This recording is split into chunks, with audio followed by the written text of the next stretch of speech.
Twitter, ou X maintenant, est une source d'information pour la population en demande, en soutien à la recherche de la vérité vraie. Et nous avons un compte Twitter, X maintenant, qui se nomme Tajmat, je ne connaissais pas, et qui nous dit Flash.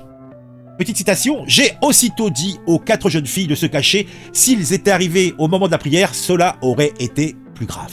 À Nantes, un homme de 49 ans a été, ou plutôt a agressé un individu près de la grande mosquée avant d'y entrer armé d'un couteau de 30 cm. L'homme a été interpellé et placé en psychiatrie. Bon, on ne nous dit pas quel est l'homme, mais je ne doute pas un seul instant, en lisant donc ce tweet, que nous avons affaire à un scélérat, donc sans doute c'est un raquiste, un anti-islam, comment on appelle ça, un islamophobe, voilà, qui a fait le coup. Cela est sûr. Alors on va regarder un petit peu les commentaires des gens. Et bien évidemment, vu qu'il n'est pas typé arabe, il est fou. Sinon, il aurait été qualifié de terroriste. Ah, donc et là on a un drapeau algérien, je suppose. Encore et toujours, l'islamophobe avec les sœurs, avec les frères. Je comprends pas trop l'image, mais bon. Ah bon, forcément, le Joker psychiatrie. Allah, ifdida wa sisterna. Je vois pas ce que ça veut dire. Je parle pas le tahitien. Comme par hasard en psychiatrie. Donc on a donc des gens qui sont en train d'imaginer qu'il y aurait une magouille et qu'on voudrait cacher des choses. Alors, qu'est-ce qu'on a voulu cacher? Sans doute que nous avons l'air un sandwich jambon-rillette qui a fait le coup, à n'en pas douter. Alors, Bruno Rataillot, comment pas toujours d'intervention le facho? Dire que des cons ont payé avec nos impôts. Et c'est quoi là, Bint al-Azbar qui nous dit ça? Alors Palestino, avec un drapeau palestinien qui nous dit « Une place de parking en feu à côté d'une synagogue et ça en parle sur tous les médias. Une attaque terroriste sur des musulmans et silence radio. Va falloir penser à ouvrir une défense des musulmans en France comme les juifs avec Tapiro. On est obligé de se défendre seul. » Oh là là, le pauvre. C'est signé. Ah ouais, là il nous le dit, c'est signé. Soutien à Israël. Donc là on a, je sais pas qui est ce monsieur, mais bon a priori c'est un vilain pas beau. Et après, on a Zemmour.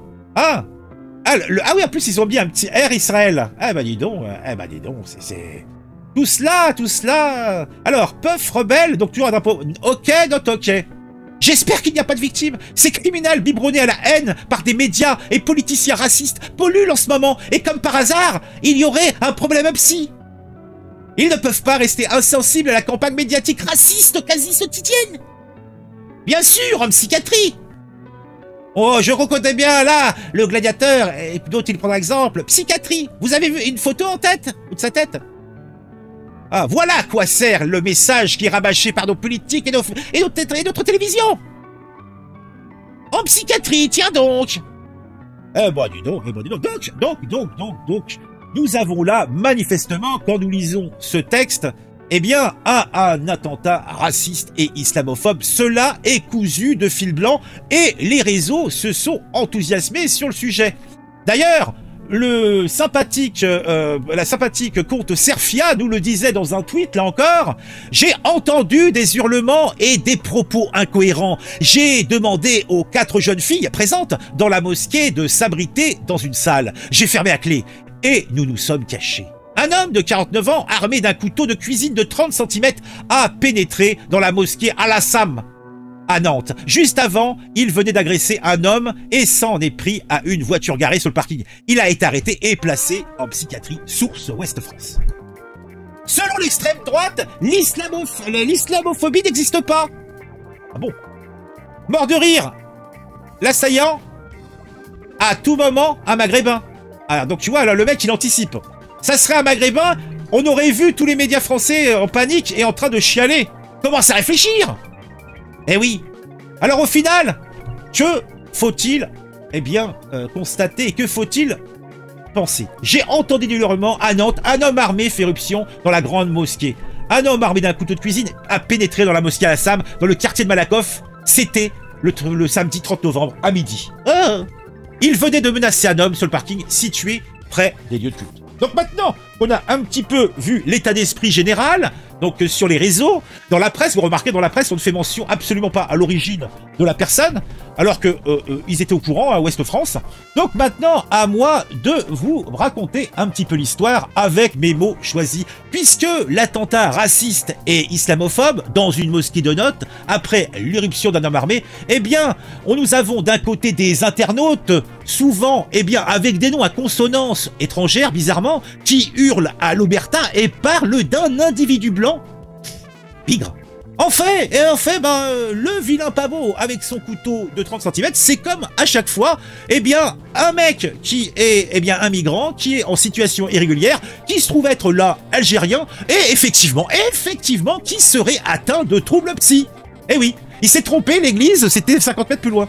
Dans la paisible ville de Nantes, puisque nous sommes à Nantes, où les rues sont bercées par le doux murmure de la Loire, cet événement a perturbé la quiétude de nos amis musulmans. C'était samedi midi et la grande mosquée Al-Salam plutôt, située dans le quartier de Malataf, a été le théâtre d'une scène digne, eh bien, d'une soirée tumultueuse dans notre belle ville de Ramallah. Tout commence par des appels au 17, signalant la présence d'un individu suspect armé d'un couteau de cuisine, une belle pièce de 30 cm pour le moins. Les fidèles venus pour la prière se sont retrouvés face à cet homme qui était visiblement perturbé. Pourtant, c'était un frère. Ce n'était pas un vil. Non, c'est un frère. Mais il était là brandissant son arme de fortune.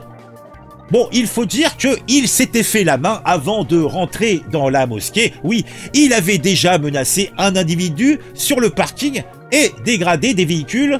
Comme je vous le disais, il avait dit « Espèce d'incroyant, je vais te saigner comme un cochon de lait ».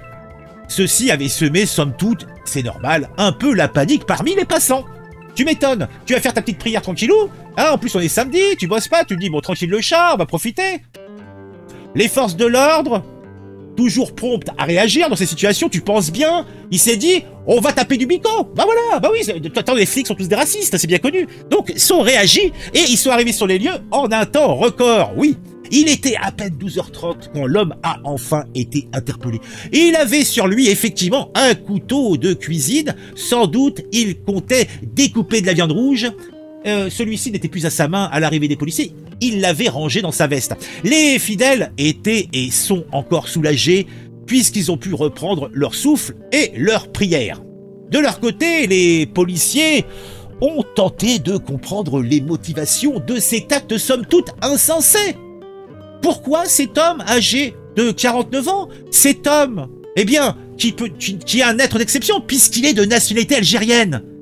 Bon, il se trouve qu'il est en situation irrégulière, mais je ne doute pas que l'État français fera en sorte qu'il ait très rapidement la nationalité française et qu'il puisse être, eh bien, soigné dans un établissement spécialisé avant d'être libéré et d'être hébergé dans un centre lui aussi spécialisé où il pourra faire quelques travaux manuels, eh bien, pour gagner sa subsistance.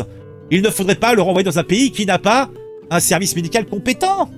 Bah oui, ça serait un petit peu dommage. En tout cas, le bonhomme, donc, était en situation irrégulière et il était connu des services de police. Bon, cela ne l'empêchait pas d'être libre.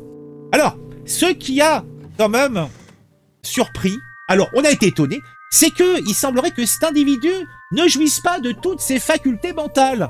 Ce qui est improbable.